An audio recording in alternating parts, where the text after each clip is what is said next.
Poem I'm reading is in Askew, and it's inspired by an interesting lady who once sat next to my creative writing class.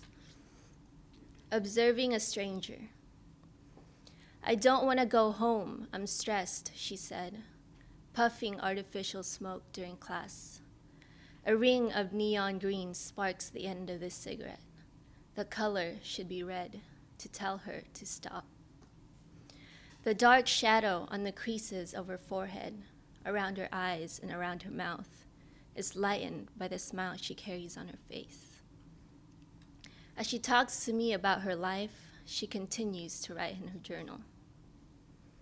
She is not reserved, the way her folder opens up with her scribbled papers crawling on my desk. I notice bookmarks with inspirational words, let go and let God, as if to remind her to keep living.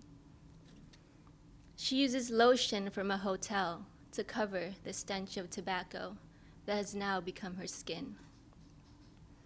Her calendar depicting her everyday life is a color of rosy pink contrasting her lips.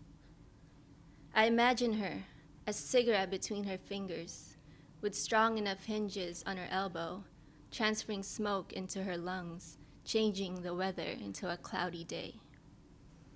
You're a doll, I like you, she gives me her number. There's elegance in the way the two L's hold hands in her name, Estelle. She tells me in her raspy voice, I found creativity on the floor, and hands me a small and dirty piece of paper where the word creativity is printed. I think to myself, that is exactly what I found in her. We are just strangers describing our world, like adjectives sitting next to each other.